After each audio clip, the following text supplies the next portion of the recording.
Hello, fellow teachers and friends. My name is Patricia Lewis, and I'm here to share with you a new and revolutionary methodology that will enable your students to become proficient in English in a very short time.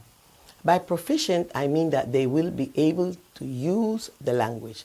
This methodology will not only help them to speak quickly, but it will also help them to feel secure and safe and satisfied as they strive to reach their goals. I hope this good news has struck your curiosity or your interest to learn a little more about this methodology. The methodology in mention is called TPRS, which means Teaching Proficiency Through Reading and Storytelling. TPRS was brought to Panama by PsychoTools, an editing and publishing company of which I am part. One of our mottos is, learning with TPRS is as easy as learning your ABC. To ensure that, I will share with you the 3 basic steps for teaching and learning with TPRS. These 3 basic steps are developing meaning, asking the story, and developing literacy.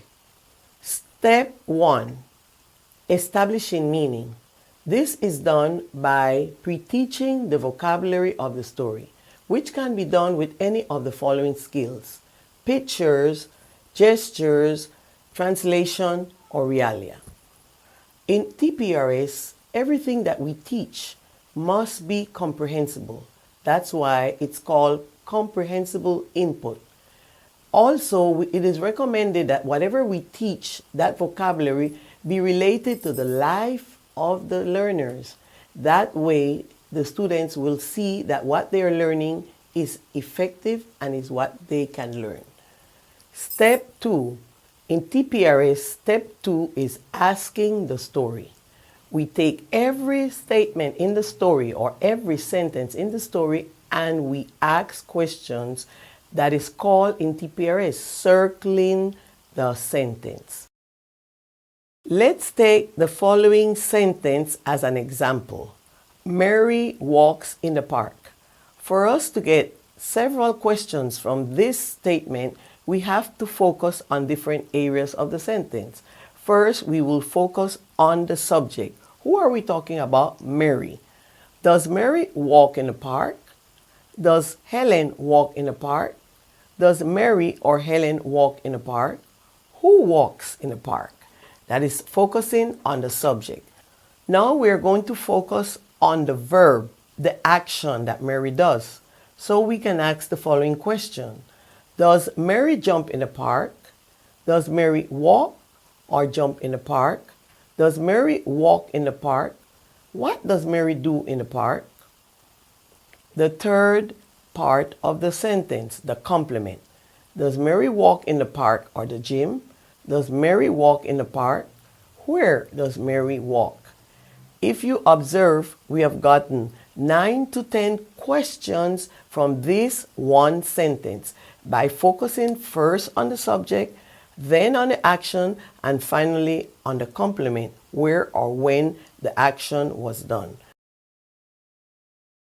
By using these questions, we are giving our students an opportunity to practice yes/no questions, either questions, WH questions. We are also giving them an opportunity to recycle and to use critical thinking as they answer. So this is the way that we can ask questions or circle the statements in the story. By circling the sentences in the story, we give our students an opportunity to hear the words, put them into context, recycle the structures, and acquire the language, which is the object of TPRS. Step 3, literacy. Literacy is done to check students' reading comprehension. It can be done alternatively, reading the sentence or the statement in English and having a student or a group of students translate in their native language.